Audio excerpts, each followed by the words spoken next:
Hi, my name is Andrew. I'm a FHD N4. We just got done driving the Ford Fusion Energi. Interesting. Isn't that weird? That is That weird. is so weird. We are driving.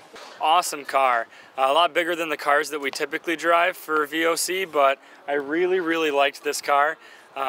Overall, the energy efficient aspect of it. So you could go to work, you could run around town, you could do everything you wanted to and never use a drop of gas. Yeah. The exterior design is really nice. The interior design and quality I thought was absolutely amazing. I think Ford did a really good job making sure this car had a nice aggressive design. I think that's something that a lot of the cars in the mid-size segment completely miss out on. This car provides kind of a cool look that, you know, your Camry or your Malibu or your Accord you don't get that with those cars. First thing I notice when I get in this car is the overall quality and design.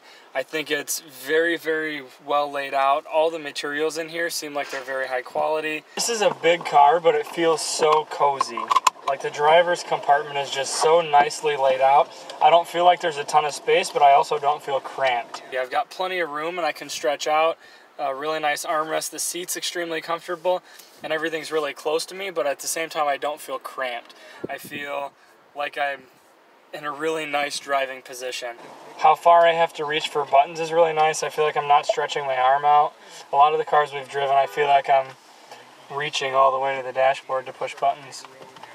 The center console is really nice, very easy to use. The only complaint with that is that these touch buttons versus the click buttons are very sensitive. Wow. You just turned on everything with one touch. I know.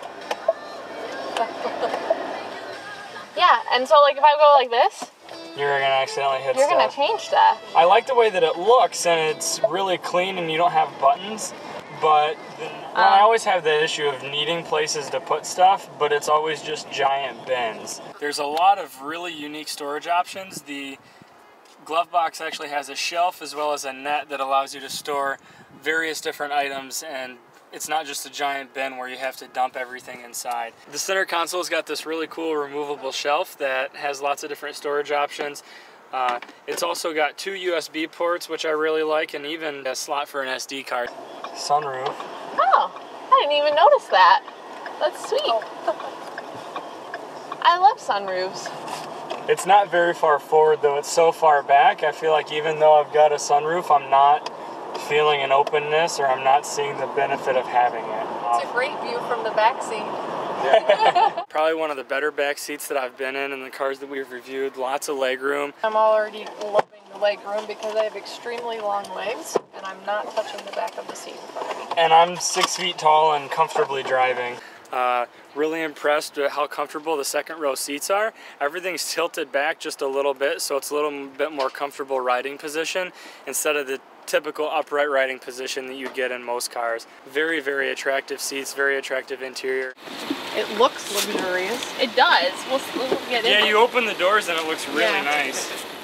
As a FHD N4, as far as the fun aspect goes, this car is not the most fun car that I've driven. I just typically look for something more fun, and this car doesn't provide that fun aspect. Extremely economical, extremely luxurious, but the handling is good. The power is not really all that great, so from a fun aspect, it doesn't meet my requirements. From a hauling perspective, there's lots of room and it's very comfortable inside, but there's not much trunk space in the Energi version. That's all taken up by the batteries. From a design standpoint, this car is very nice. One of the best design cars we've driven so far. This thing is so weird. I slam the gas and it just quietly goes. It doesn't make any noise at all.